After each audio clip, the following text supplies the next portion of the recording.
আসসালামু আলাইকুম প্রিয় অষ্টম শ্রেণীর শিক্ষার্থীবৃন্দ, আশা করি তোমরা সকলে ভালো আছো। প্রথমেই স্বাগতম জানাচ্ছি। আমি নাজমুন নাহার সাথী, সহকারী শিক্ষক, চুয়াডাঙ্গা আদর্শ উচ্চ বালিকা বিদ্যালয়। আমি তোমাদের সামনে উপস্থিত হয়েছি অষ্টম শ্রেণী বাংলাদেশ ও বিশ্ব পরিচয় অষ্টম অধ্যায় নিয়ে। তোমরা যে যেখানে আছো খাতা কলম নিয়ে আজকের পাঠটা মনোযোগ সহকারে লক্ষ্য করো। বিগত 3 মাস অতিবাহিত হয়ে যাচ্ছে, আমরা বিদ্যালয়ের আনুষ্ঠানিক শিক্ষা থেকে বঞ্চিত হচ্ছি। কেন বলতে পারবা? কিসের কারণে বলো তো দেখি? ভাইরাসের কারণে। ভাইরাসটার নাম কি? করোনা। তাহলে করোনা ভাইরাসের জন্য আমরা কি হয়েছি? বিদ্যালয়ের আনুষ্ঠানিক শিক্ষা থেকে বঞ্চিত হচ্ছি। তাহলে এই ভাইরাসটা কি? একটা দুর্যোগ। এই ভাইরাসটা দুর্যোগ সারা বিশ্ব সহ বাংলাদেশের জন্য। তাহলে আজকে আমাদের অধ্যায় বাংলাদেশের দুর্যোগ। সবাই খাতা কলম নিয়ে লিখে নাও। বাংলাদেশের দুর্যোগ। আমার সাথে সবাই লেখো। বাংলাদেশের দুর্যোগ। লিখছো তো? তাহলে করোনা ভাইরাস হচ্ছে বাংলাদেশ সহ সারা বিশ্বের জন্য একটা দুর্যোগ। আর আমাদের আজকে অধ্যায়ের নামও হচ্ছে বাংলাদেশের দুর্যোগ। তোমরা সবাই রেডি হয়েছো? বাংলাদেশের দুর্যোগ লিখেছো? আচ্ছা, এবার আসো। এই করোনা ভাইরাসের জন্য বাংলাদেশ সহ বিশ্বের ব্যাপক ক্ষয়ক্ষতি হচ্ছে। ফসলের ক্ষয়ক্ষতি, প্রত্যেক দিন বিশ্বে হাজার হাজার লোক মারা যাচ্ছে, প্রাণহানি ঘটছে। এইসব কিসের জন্য হচ্ছে? করোনা ভাইরাসের জন্য। এটা একটা বিশাল দুর্যোগ। তার আগে আমরা একটু বুঝে নিই দুর্যোগের ধরনটা কি, দুর্যোগ কি, দুর্যোগের ধারণা। তাহলে পার্ট 3 আমাদের আছে দুর্যোগের ধারণা। তার আগে আমরা একটু বুঝি দুর্যোগটা কি। দুর্যোগ হচ্ছে কোন প্রাকৃতিক। তাহলে আমাদের আজকের অধ্যায় হচ্ছে বাংলাদেশের দুর্যোগ। তার আগে আমরা একটু বুঝি দুর্যোগটা কি।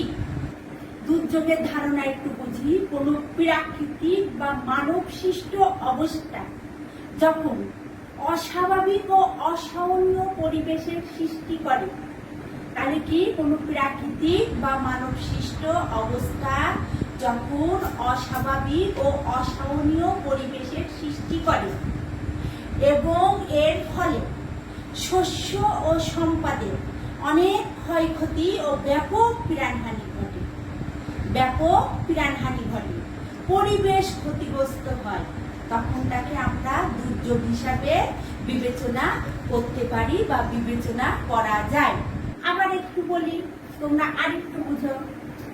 কোন প্রাকৃতিক বা মানব সৃষ্ট অবস্থা। তাহলে কোনটা কোনটা? প্রাকৃতিক আর মানব সৃষ্ট।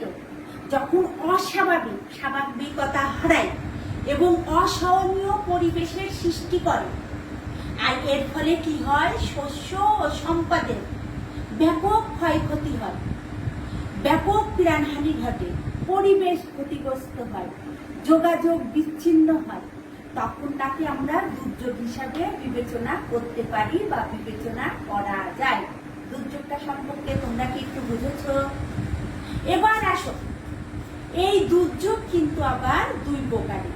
তাহলে দুর্যোগ কয় প্রকারের? 2 প্রকারের। দুর্যোগ 2 প্রকার। একটু খাতায় লেখো। দুর্যোগ 2 প্রকার। কয় প্রকার? 2 প্রকার। 1 মানব সৃষ্ট। 1 কি বলেছি? মানব সৃষ্ট। মানব সৃষ্ট দুর্যোগ।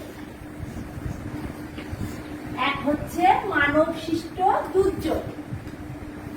তাহলে দুর্যোগ হচ্ছে 2 প্রকার। 1 মানব সৃষ্ট আর 2 হচ্ছে প্রাকৃতিক। 2 হচ্ছে প্রাকৃতিক। তাহলে দুর্যোগটা আমরা কয় প্রকার পেয়েছি? এক, মানব সৃষ্ট, আর দুই হচ্ছে প্রাকৃতিক দুর্যোগ। তাহলে দুর্যোগ আমরা পেয়েছি দুই প্রকার, এক মানব সৃষ্ট আর দুই হচ্ছে প্রাকৃতিক। এখন আমরা বুঝি মানব সৃষ্ট দুর্যোগটা কি। মানব সৃষ্ট দুর্যোগ অনেকটা মানুষের কর্মকাণ্ডের ফল। তাহলে মানুষের কি কর্মকাণ্ডের ফল? শুনতে একটু অদ্ভুত লাগছে, তাই না? যখন মানুষের অসচেতনতা বা দূরদৃষ্টির অভাবে যে দুর্যোগ সৃষ্টি হয়, যা মানুষের ব্যাপক প্রাণহানি ঘটানোর পাশাপাশি, তাহলে কি বললাম? মানুষের ব্যাপক প্রাণহানি ঘটানোর পাশাপাশি তার স্বাভাবিক জীবনযাত্রাকে বিপর্যস্ত করে, পরিবেশের ভারসাম্য বিনষ্ট করে এবং সমাজকে অস্থিতিশীল করে তোলে, তখন তাকে মানব সৃষ্ট দুর্যোগ বলে। আবার একটু শোনো শোনারা, মানব সৃষ্ট দুর্যোগটা হচ্ছে মানুষের কর্মকাণ্ডের ফল। মানুষের যখন নীতিহীনতা বিলোপ পায়, মানবিকতা বোধ হ্রাস পায়, তখন এই মানব সৃষ্ট দুর্যোগটা সৃষ্টি হবে। আবার একবার তোমরা লিখে নাও।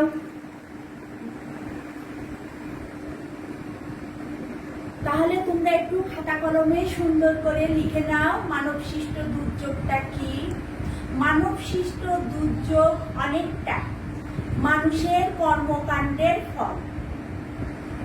মানুষের অসচেতনতা বা দূরদৃষ্টির অভাবে যে দুর্যোগ সৃষ্টি হয় এবং যা মানুষের প্রাণহানি ঘটানোর পাশাপাশি তার স্বাভাবিক জীবনযাত্রাকে বিপর্যস্ত করে, পরিবেশের ভারসাম্য বিনষ্ট করে এবং সমাজকে অস্থিতিশীল করে তোলে, তাকে মানব সৃষ্ট দুর্যোগ বলে। একটু আরেকবার মিলিয়ে নাও খাতার সাথে। মানব সৃষ্ট দুর্যোগ অনেকটা মানুষের কর্মকাণ্ডের ফল। মানুষের অসচেতনতা বা দূরদৃষ্টির অভাবে যে দুর্যোগ সৃষ্টি হয়, যা মানুষের প্রাণহানি ঘটানোর পাশাপাশি তার স্বাভাবিক জীবনযাত্রাকে বিপর্যস্ত করে, পরিবেশের ভারসাম্য বিনষ্ট করে এবং সমাজকে অস্থিতিশীল করে তোলে, তাকে মানব সৃষ্ট দুর্যোগ বলে। শোনারা, মানব সৃষ্ট দুর্যোগের উদাহরণ কে কে দিতে পারবা? তুমি বলবা? বলো তো দেখি মানব সৃষ্ট। তোমরা কি কেউ মানব সৃষ্ট দুর্যোগের দুটো একটা উদাহরণ বলতে পারবা? কি বললে তুমি? যুদ্ধ। গুড, এটা হচ্ছে মানুষে মানুষে বাদায়, তাই তো? তাহলে যুদ্ধটা হচ্ছে মানব সৃষ্ট দুর্যোগ। তাহলে একটু তোমরা খাতায় লেখো, এক যুদ্ধ বিগ্রহ। মানব সৃষ্ট দুর্যোগ, যুদ্ধ, দেখেছো? যুদ্ধ বিগ্রহ। তাহলে মানব সৃষ্ট উদাহরণ দুর্যোগের মধ্যে একটা আমরা পেয়েছি যুদ্ধ বিগ্রহ। এই যুদ্ধ বিগ্রহটা কারা বাধায়? মানুষের মানুষে। এতে কি হয়? ব্যাপক ক্ষয়ক্ষতি হয়, ব্যাপক প্রাণহানি ঘটে। এই যুদ্ধটা বাধায় মানুষ নীতিহীনতার ফলে, অহংকারের কারণে, তাই তো? এবার আর কি বলবা?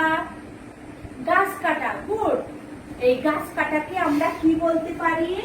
বনভূমি বিনাশ। তাহলে গাছ কাটাকে সুন্দরভাবে বললে কি হয়? বনভূমি বিনাশ। বিনাশ মানে বনভূমি বিনাশ। তাহলে গাছ কাটা মানে হচ্ছে বনভূমি বিনাশ। আর একটা পেলাম।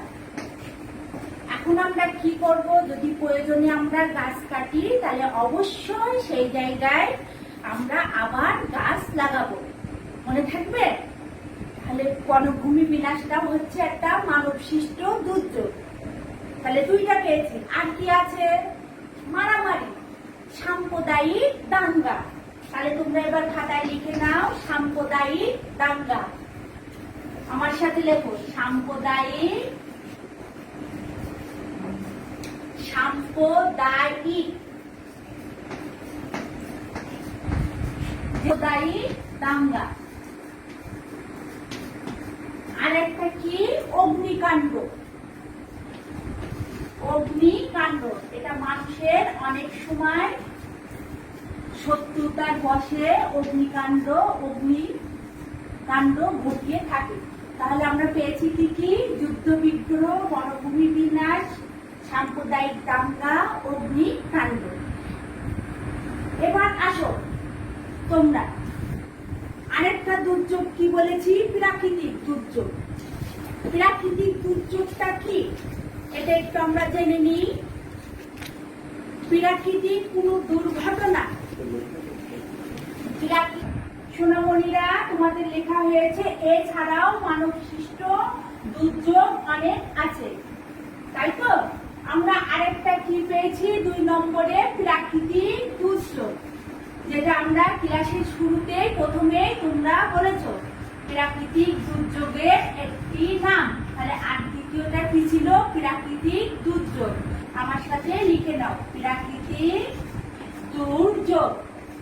সবাই লিখেছো সোনারা?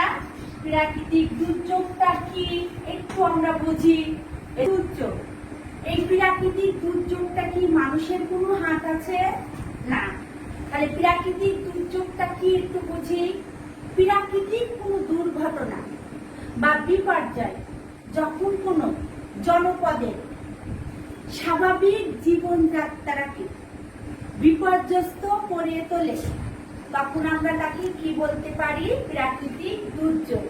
তোমরা আবার একটু লিখে নাও খাতায়, প্রাকৃতিক কোনো দুর্ঘটনা বা বিপর্যয় যখন কোনো জনপদের স্বাভাবিক জীবনযাত্রাকে বিপর্যস্ত করে তোলে, তখন তাকে আমরা কি বলি? প্রাকৃতিক দুর্যোগ। তোমরা কিন্তু ক্লাসের শুরুতেই একটা প্রাকৃতিক দুর্যোগের নাম বলেছো। কি বলেছিলে? Corona virus. তাহলে ওটা এখন আমার সাথে খাতায় লিখে নাও, করোনা ভাইরাস। এটা এখন হচ্ছে বিশ্বের সর্বতম প্রাকৃতিক দুর্যোগ, তাই তো? করোনা ভাইরাসের জন্য আমরা স্কুলের বিদ্যালয়ের আনুষ্ঠানিক শিক্ষা থেকে কি করেছি? পিছিয়ে গিয়েছি। তাহলে একটা কি পেয়েছি? Corona virus. আর কে কে বলতে পারবা 2-4টা দুর্যোগের নাম? কি বললে তুমি? জলোচ্ছ্বাস। Very good. তাহলে লিখে নাও তোমরা এটা, জলোচ্ছ্বাস। 2 নম্বরে পেয়েছি জলোচ্ছ্বাস। সবাই লিখছে তো সোনারা? লেখো আর মনে মনে বলো। আর কি দুর্যোগ? কি বললে তুমি? বন্যা। গুড, ভেরি গুড, বন্যা। তাহলে লিখেছো করোনা ভাইরাস, জলোচ্ছ্বাস, বন্যা। আর কে কি পারবা? ভূমিকম্প। ভেরি ভেরি গুড, ভূমিকম্প। ভূমিকম্পের সময় আমাদের কি হয়? ঘর বাড়ি সমস্ত ঝাঁকুনি দিয়ে ওঠে, তাই তো? কেঁপে ওঠে। আর তুমি একটা দুর্যোগের নাম বলো তো দেখি। খরা। গুড, খরা। আরো আছে সোনারা, তোমরা লিখে নাও। করোনা ভাইরাস, জলোচ্ছ্বাস, বন্যা, ভূমিকম্প, খরা, আরো অনেক প্রাকৃতিক দুর্যোগ আছে। মনে এই বড় নদাবরা তো ফুলে উঠলো কেন? তাহলে আমরা প্রাকৃতিক দুর্যোগের মধ্যে কি কি পেয়েছি? করোনা ভাইরাস, জলোচ্ছ্বাস, বন্যা, ভূমিকম্প, খরা। তোমাদের সবার খাতায় লেখা হয়ে গিয়েছে, তাই না? তাহলে আমরা এখন আলোচনা করব করোনা ভাইরাস সম্পর্কে। তোমরা সবাই জানো করোনা ভাইরাসটা একটা ব্যাপক দুর্যোগ, বাংলাদেশ সহ সারা বিশ্বে। তাহলে এই করোনা ভাইরাসের উৎপত্তিটা আমরা সবাই জানি কোন দেশে ছিল? চীনের উহান শহরে। প্রথম করোনা ভাইরাস আবিষ্কার হয় বা দেখা যায় চীনের উহান শহরে। এখন আর ওইটা চীনের মধ্যে সীমাবদ্ধ নেই, এটা বিশ্ব সহ বাংলাদেশে ব্যাপক হারে ছড়িয়ে পড়েছে। এই করোনা ভাইরাসের জন্য কি কি হচ্ছে? প্রত্যেক দিন হাজার হাজার প্রাণহানি হচ্ছে, যোগাযোগ বিচ্ছিন্ন হয়ে পড়েছে, অর্থনৈতিক মন্দা দেখা দিচ্ছে। এই করোনা ভাইরাস এখন আমাদের বাংলাদেশ সহ বিশ্বের জন্য একটা মারাত্মক বিপর্যয়। তাহলে এই করোনা থেকে আমরা সচেতন থাকার জন্য কতগুলা পদক্ষেপ নেব। পদক্ষেপগুলা তোমাদের আমি একটু দেখাই, তোমরা দেখো।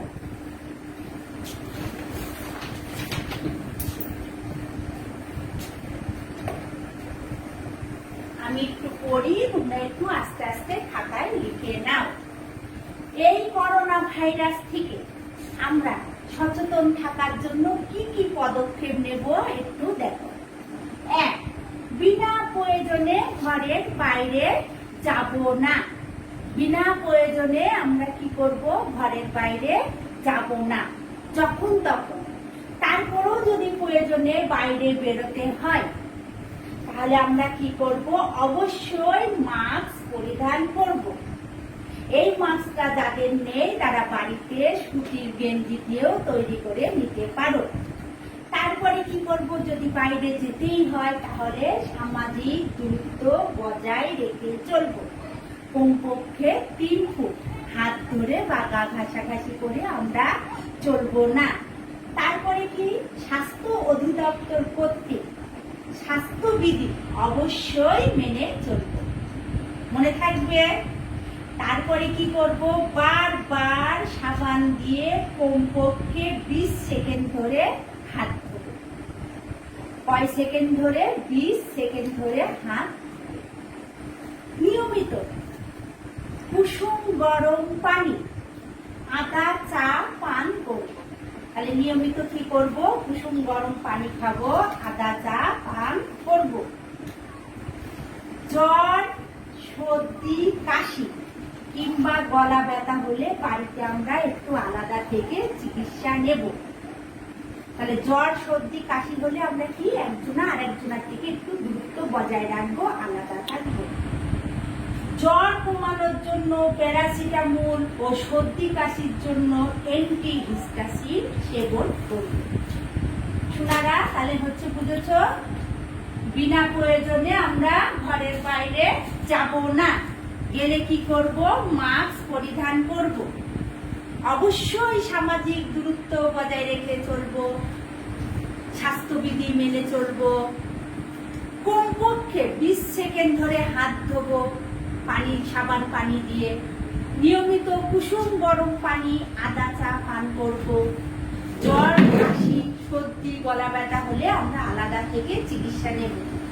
আর জ্বর যদি অতিরিক্ত হয় কমানোর জন্য প্যারাসিটামল ও সর্দি কাশির জন্য অ্যান্টিহিস্টামিন সেবন করব, মনে থাকবে? আচ্ছা, এবার আসো তোমাদের আমি বাড়ির এ পর্যন্ত আমরা যা পড়লাম, তাহলে আমরা এতক্ষণ কি কি পড়লাম? দুর্যোগ সম্পর্কে ধারণা লাভ করলাম। দুর্যোগ কয় প্রকার? 2 প্রকার। মানব সৃষ্ট এবং প্রাকৃতিক দুর্যোগের উদাহরণ সহ সংজ্ঞাটা বুঝলাম। এবার আসো আমরা একটা বাড়ির কাজ দিই।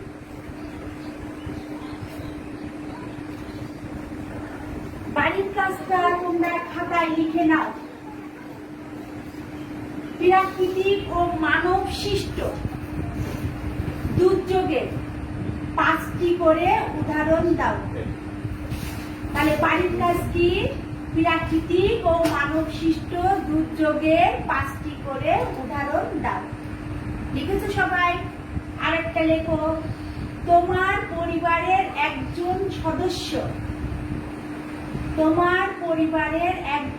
সদস্য করোনা ভাইরাসে আক্রান্ত। এ পর্যায়ে তোমার পরিবারের জন্য কি কি পদক্ষেপ গ্রহণ করবে তা 10টি বাক্যে লিখবে। আপনারা সবাই বাড়ির কাজ লিখেছ? তাহলে আমি এটা নামাইনি। আগামীতে আমরা আবার অনেক প্রাকৃতিক এবং মানব সৃষ্ট দুর্যোগ নিয়ে আলোচনা করব। প্রিয় শিক্ষার্থীরা, আবার আমাদের দেখা হবে এই প্রত্যাশায় সবাইকে ধন্যবাদ জানিয়ে আমি আমার পাঠ